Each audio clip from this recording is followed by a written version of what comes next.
The crystal glass shattered before anyone could react. Edmund Harwick's hand swept across the dining table in one sudden movement, sending the wine glass crashing onto the polished marble floor of his luxurious penthouse as deep red wine spread across the white stone like a fresh wound. Nobody moved. Lena, his personal assistant, looked frightened. Marcus Adabo, his head of security, immediately became alert, but Celestini, Edmund's fiancée, remained strangely composed. "Eddie," she said softly, rising from her chair, "let me get you some water." "I don't want water," Edmund replied, pressing 2 fingers against his temple. "I'm fine. I just lost my grip," but he knew that wasn't true. His hand had been perfectly steady. For the 3rd time that week, his fingers had suddenly gone numb, and before the numbness came, he had noticed that strange metallic taste at the back of his throat. His private doctor had blamed stress, but Edmund knew what real stress felt like. He had survived hostile takeovers,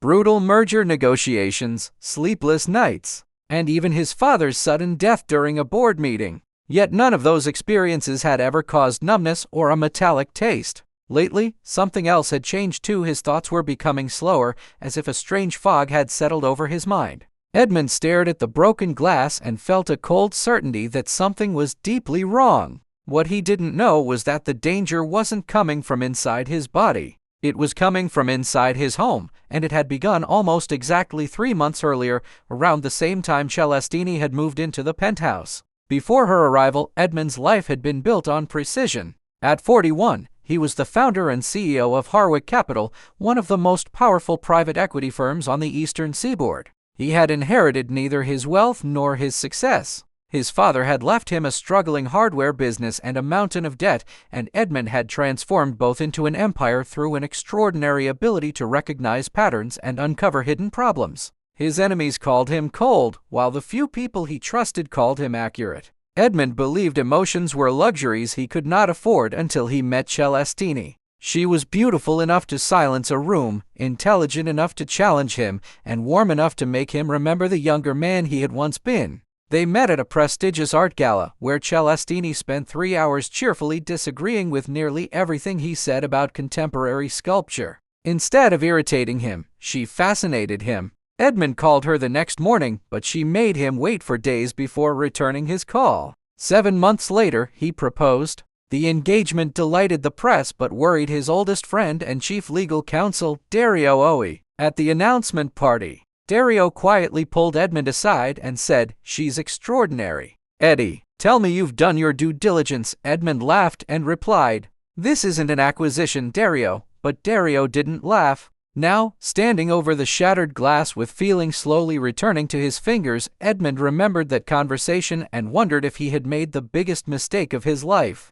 "I think I need some air," he said before walking onto the terrace. Below him, the city glittered beneath the night sky. Edmund placed both hands on the railing and did what he always did when something went wrong. He searched for the logic. Fatigue had begun roughly 12 weeks earlier. Numbness had appeared 6 weeks ago. The metallic taste had started 3 weeks ago, and beneath all of it was a strange cognitive fog that made simple thoughts arrive seconds later than they should. Edmund Harwick was not a man who frightened easily, but standing alone above the city, he was frightened. Then the terrace door opened behind him. He expected Celestini. Instead, Marcus stepped outside. Marcus had protected Edmund for 9 years, and the former Special Forces operative rarely spoke unless he had something important to say. He closed the door, looked directly at Edmund, and said, "Mr. Harwick, I need to speak with you privately." Edmund turned toward him. "What is it?" Marcus hesitated before delivering the words that would change Edmund's life forever.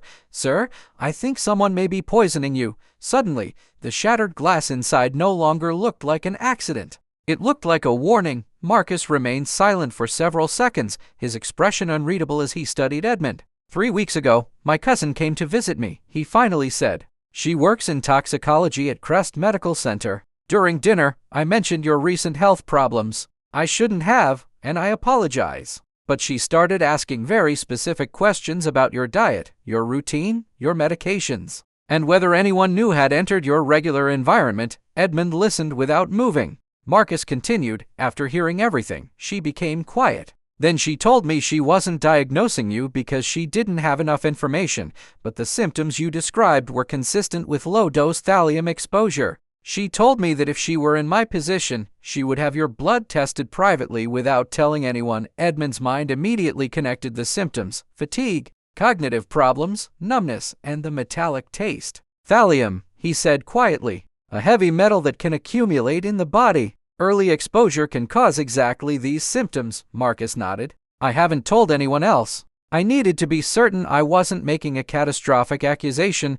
Edmund stared at the city below before asking the question that mattered most. Do you suspect where it could be coming from? Marcus hesitated. I have a concern, sir. Over the past 4 months, I've noticed that Miss Celestini has made 3 visits to a specialty chemistry supplier in the Docklands district. She appears to have some kind of consulting arrangement with a cosmetic startup. Edmund's expression hardened. Marcus explained that the company had been founded less than a year earlier by Gregor Sohn, the former CFO of Veltrade Consortium, a company Edmund's firm had acquired and restructured 4 years earlier. Gregor had lost his position, investments, pension arrangement, and eventually his marriage after the restructuring. 18 months ago, he had filed a civil lawsuit against Harwick Capital, but the case had been dismissed. Edmund absorbed every detail without showing emotion.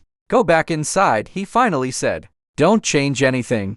Don't look at her differently. Don't let her know we suspect anything. Marcus nodded and disappeared through the terrace door. Edmund remained outside for several more minutes, his mind moving with frightening speed. When he finally returned inside, he kissed Celestini on the cheek and told her he was tired. She gently touched his face and said, "Get some rest, my love. You've been pushing yourself too hard." Edmund looked into the eyes of the woman he loved and quietly replied, "I know. You're right." But later, alone in the darkness of his bedroom, he stared at the ceiling for hours. The next morning, he would secretly undergo a private blood test, and the results could determine whether his worst fear was real. At 6:15 the next morning, Edmund arrived at a small private clinic in Porto Velho, hidden between a printing shop and a tax accountant's office where nobody would recognize him. Dr. Nadia Solano, a precise and discreet physician with a background in forensic pathology, drew his blood without asking unnecessary questions and told him the results would be ready within 72 hours.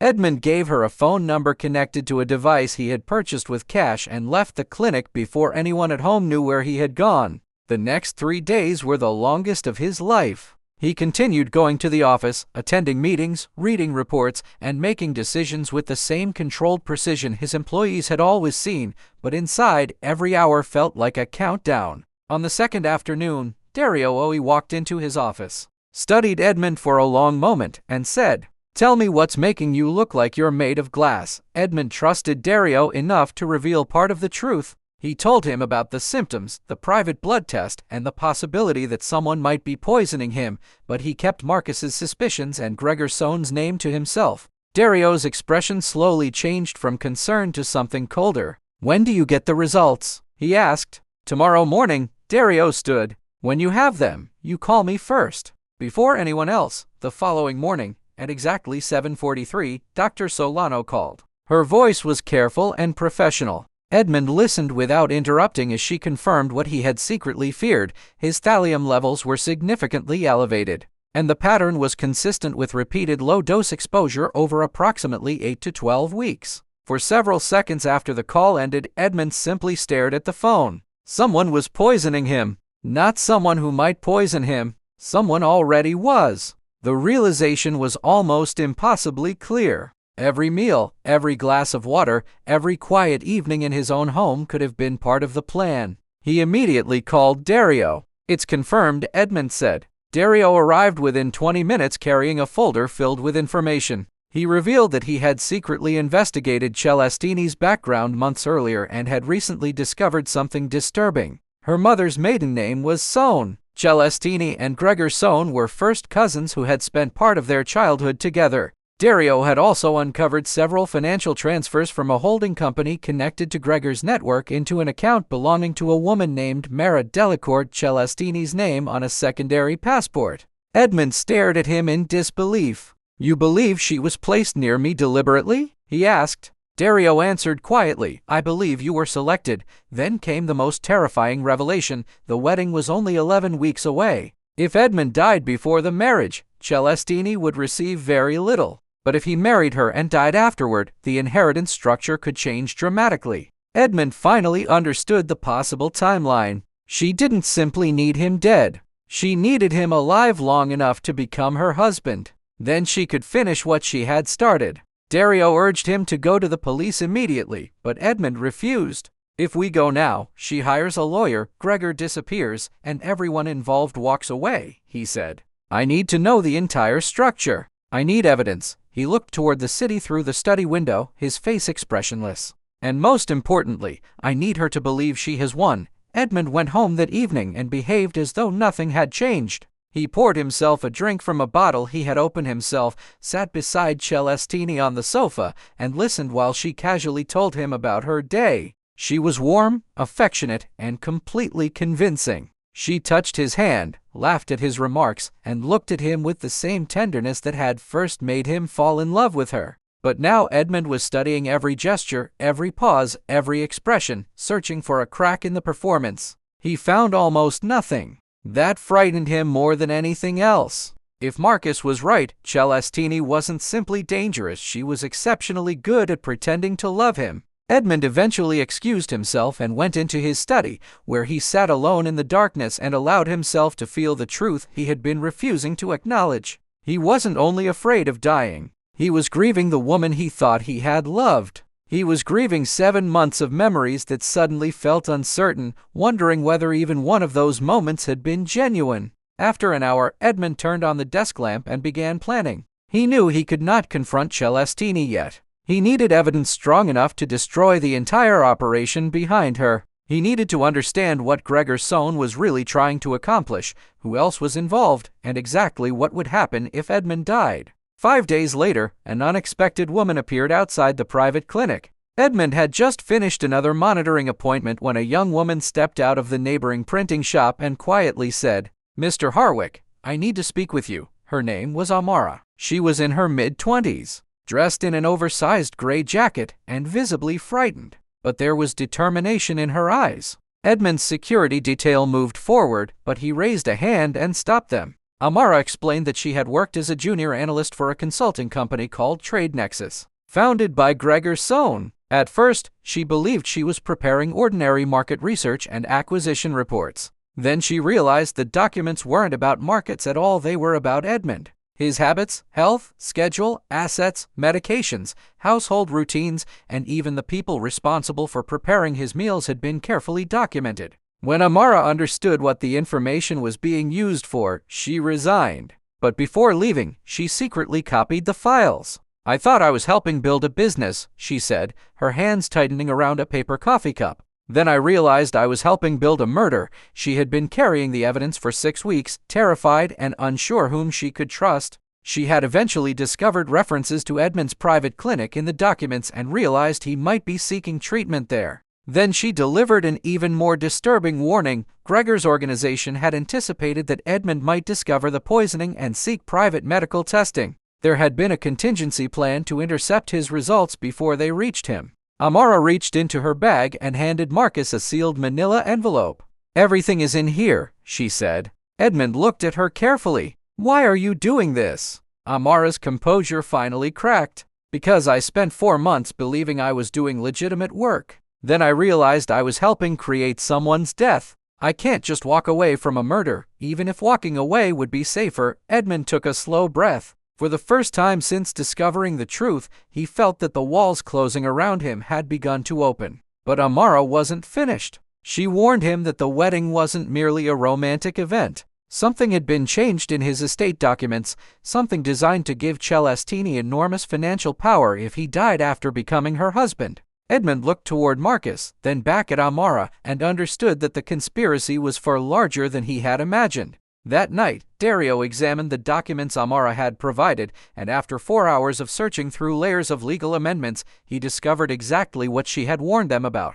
Buried inside a complex chain of revisions was a clause that dramatically changed Edmund's estate protections. The provision stated that if Edmund married Celestini and died within 2 years of the marriage, the trust structure he had created in 2019 could be suspended under a quiet cohabitation provision. giving his surviving spouse direct access to a fortune conservatively valued at nearly $900 million.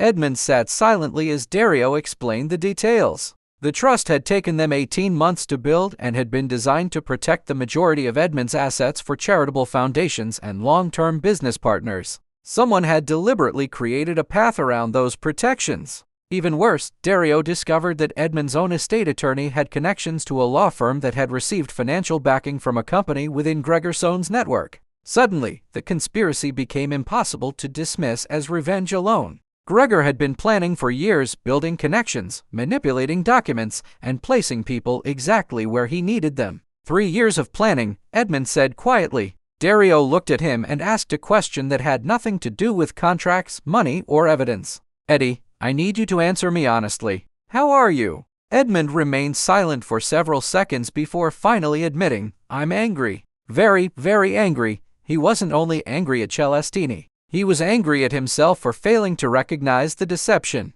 His entire professional career had been built around identifying false presentations and finding hidden weaknesses. Yet he had sat across the dinner table from Celestini for 7 months and believed her love was real. I don't know whether I failed to see the truth, Edmund admitted, or whether she was simply that good. Maybe what I felt was real to me, even if what she planned was real too. Dario understood immediately. 2 different truths could exist inside the same person. Edmund still loved the woman he believed Celestini had been, even while knowing the woman she actually was might be trying to kill him. That contradiction hurt more than the poisoning itself. But Edmund had already made his decision. He wasn't going to confront her with accusations. He was going to make her believe that the poison was working, that his mind was deteriorating, and that fear had finally made him desperate. He needed Celestini to become careless. He needed her to believe she had control. The following evening, Edmund called her from a secure hotel room instead of the penthouse. He deliberately made his voice sound weak and frightened. Celestini, I need to tell you something. I went to a doctor. My symptoms are getting worse, and he found something in my blood. There was a brief silence on the other end. What did he find? She asked. Edmund told her the doctor suspected exposure to a heavy metal but claimed he didn't yet know the source. Then he delivered the bait. I'm scared. I've never been this scared before. Celestini immediately responded with warmth and reassurance, telling him she would come to him. But Edmund stopped her and then quietly suggested something that changed the direction of the entire conspiracy. I've been thinking about the wedding. We planned it for 11 weeks from now, but I don't want to wait. I want to marry you sooner. I want you to be my wife before anything else happens. Silence followed. Then Celestini's voice became tender. Eddie, if that's what you want, there's nothing in the world I want more. Edmund closed his eyes. He had given her exactly what she wanted, a reason to accelerate the wedding. Now he only had to wait and see what she would do next. Edmund ended the call and remained alone in the hotel suite, staring at the dark window as the city lights reflected across the glass. His anger had changed. It was no longer the explosive emotion of a betrayed man. It had become something colder, quieter, and far more deliberate. Celestini believed she was winning. She believed the symptoms were weakening him, that fear had made him desperate, and that bringing the wedding forward would place the fortune within her reach. Edmund intended to let her believe every part of it. Over the next several days, he carefully maintained the illusion. He appeared tired during conversations, occasionally paused as though struggling to remember small details, and allowed Celestini to see just enough weakness to convince her that the poisoning was progressing. Behind the scenes, however, Marcus tightened security, Dario prepared the legal evidence, and Amara's documents were being examined piece by piece. Every phone call, financial transaction, meeting, and connection was being documented. Edmund knew that catching Celestini wasn't enough. He needed the entire network exposed. Then, 11 days before the newly scheduled wedding, Edmund decided the time had come to make his next move. He contacted the press and announced that he would hold a major statement at Harwick Capitol. Dario initially questioned whether it was too soon, but Edmund had already made his decision. The legal groundwork was in place. Financial crimes investigators had been briefed. Evidence had been secured. The trap was ready. On the morning of the press conference, Edmund walked into the main conference room without notes. Cameras flashed as journalists waited for the billionaire CEO to explain why he had suddenly disappeared from public events. Edmund looked directly into the cameras and began speaking. He told them that he had been the target of a deliberate poisoning campaign. He explained that toxicology tests had confirmed repeated thallium exposure and that investigators had traced the conspiracy back to Gregor Sohn, a former executive whose career had collapsed after Edmund's company restructured his firm.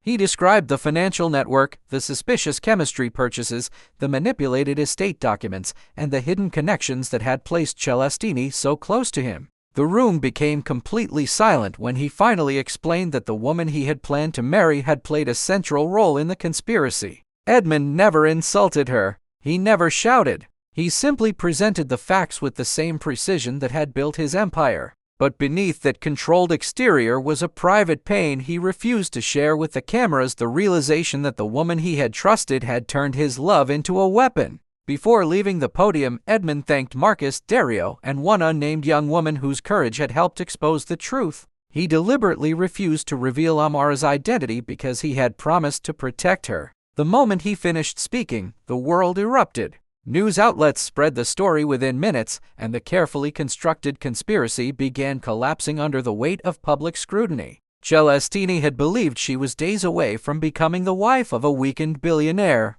Instead, she was about to discover that the man she thought she had under control had been watching her all along. The press conference ended, but the real storm was only beginning. The following morning, Celestini was arrested at the penthouse, with Marcus personally overseeing the operation, while Gregor Sohn was taken into custody at his office in the Docklands district less than an hour later. The evidence against them was far stronger than a simple accusation. Edmund's legal team had uncovered the hidden estate clause, the financial transfers, the connections between Celestini and Gregor, and the records surrounding the chemistry supplier. The estate attorney who had helped create the suspicious legal structure quickly began cooperating with investigators once he realized the evidence against him was overwhelming. Investigators searched the chemistry company and discovered records that connected directly to the poisoning scheme. A forensic accountant then spent 3 days tracing the money moving through multiple holding companies and accounts, producing a detailed report that left almost no room for doubt. Edmund received updates from Dario while continuing his medical treatment, and although he had expected to feel victorious when Celestini was finally charged, the emotion that came over him was far more complicated. He was relieved to be alive, but he wasn't celebrating. Instead, he found himself thinking about a case he had studied decades earlier while writing his graduate thesis. It had involved a carefully planned poisoning scheme that exploited the trust between the victim and the person responsible. At 21, Edmund had viewed the case as an intellectual puzzle, fascinated by how someone could maintain such a deception for so long. Now he understood the horror from the inside. The most devastating part had never been the poison itself. It was the intimacy, the way the person responsible had to remain close, pretending to care while quietly causing destruction. Celestini had sat beside him at dinner, held his hand, kissed him goodnight, and told him she loved him while secretly helping destroy him. That realization stayed with Edmund long after the arrests. He had survived the physical danger, but rebuilding his ability to trust would take much longer. As the investigation continued, Edmund slowly began to understand just how carefully the conspiracy had been designed. Gregor Sohn had not acted out of sudden anger or blind revenge. He had spent years building a network around Edmund, creating financial connections, manipulating legal arrangements, and placing the right people in the right positions. Celestini had not simply appeared in Edmund's life by chance. The evidence suggested that she had been deliberately placed close to him, gaining his trust while the larger plan developed around them. For Edmund, that realization was almost harder to accept than the poisoning itself. He remembered the first night he met her, the conversations that lasted for hours, the laughter, the moments when he had believed he was finally allowing himself to live beyond business and responsibility. Now he questioned every memory. Had she ever loved him, even for a moment, or had every smile and every gentle touch been part of the performance? He couldn't find an answer. One morning, Amara came to see him before leaving for a new position at a forensic consulting firm. She found Edmund standing on the same terrace where Marcus had first warned him that someone was poisoning him. The city below was bathed in soft golden morning light. "I wanted to say goodbye," Amara said, then hesitated before asking, "Can I ask you something?" Edmund turned toward her. When you spoke at the press conference, you were incredibly precise. You explained the evidence, the motive, the legal structure, everything. But there was one moment when your face changed. It wasn't precision anymore. Did you love her? Edmund remained silent for a long moment before answering. I loved who I believed she was. He looked toward the city. I suppose that's the only version of a person any of us can love, the person we understand them to be. The difficult part is realizing how much of that understanding was based on faith. Amara apologized, but Edmund gently shook his head. Don't. I learned something through all of this. He admitted that before the betrayal, he had believed being impossible to deceive was the highest form of intelligence. He had spent his entire career trying to become someone nobody could fool. But now he understood that being impossible to deceive wasn't the same as being safe, and it certainly wasn't the same as being alive. The vulnerability that had allowed Celestini to enter his life was also the vulnerability that had allowed him to experience something he had genuinely valued. Both truths could exist at the same time. Amara looked at him thoughtfully. Is that a consolation? She asked. Edmund considered the question seriously. I'm still working on making it one, he said. I'll let you know how that goes. For the first time, Amara smiled without fear, and for Edmund, that small moment felt like the beginning of something he hadn't expected. Not another romance, not yet, but the possibility of trusting life again. Months passed after the arrests, but Edmund discovered that surviving the conspiracy was only the first part of healing. The doctors continued monitoring his recovery, and although the effects of the poisoning gradually became less severe, the emotional damage was much harder to measure. He returned to Harwick Capital, but he no longer worked until midnight simply because he could. He began leaving the office earlier, spending more time outside, and allowing himself to notice things he had once considered distractions. Dario remained close, Marcus continued protecting him, and Amara occasionally visited, no longer as a frightened witness but as someone Edmund genuinely trusted. One evening, Edmund stood alone in his study and opened an old box containing photographs from before his relationship with Celestini. He expected to feel anger, but instead he felt something unexpected: gratitude.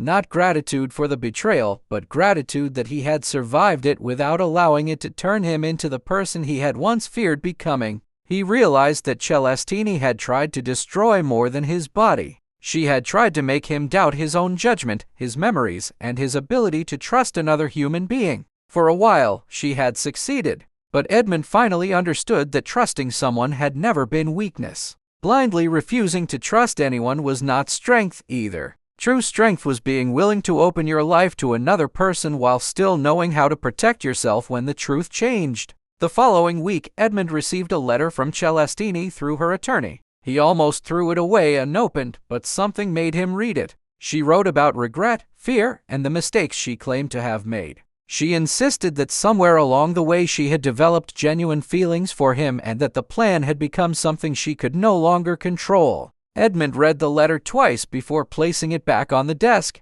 He didn't know whether she was telling the truth, and for once, he didn't need to know. Some questions did not deserve another place in his life. He folded the letter, sealed it inside an envelope, and handed it to Dario with one instruction: keep it with the case files. Then Edmund walked outside. The evening air was cool, the city lights were beginning to appear, and for the first time in months, he felt no need to analyze what would happen next. He simply stood there and breathed. His life had once been built on precision, then someone he loved had nearly destroyed it. But now he understood something far more important. A life rebuilt after betrayal did not have to look like the life that existed before it. Sometimes it could be better. A year after everything happened, Edmund stood on the terrace of his penthouse and watched the sun rise over the city. The man standing there was not the same man who had once believed that a perfect life could be built through control, precision, and careful planning. He had survived betrayal, poisoning, and a conspiracy designed to destroy everything he had built, but the greatest victory wasn't the fortune he had protected or the people he had helped bring to justice. It was the fact that he had refused to let betrayal turn his heart into something cold. Marcus remained by his side. Dario was still his closest friend. And Amara had become an important part of his life, not because Edmund immediately replaced one relationship with another, but because she had shown him that trust could still exist after deception. One evening, Amara joined him on the terrace and asked, "Do you ever wish you could go back and change everything?" Edmund smiled faintly and looked toward the horizon. Sometimes, he admitted, but then I remember that if I changed the past, I might also change the person I became afterward. He paused before adding, I lost the woman I thought I loved, but I found the truth about myself. Amara nodded quietly. Edmund looked at the city below and finally understood the lesson his ordeal had forced him to learn. Love should never require you to ignore the truth, and trust should never mean surrendering your ability to see clearly.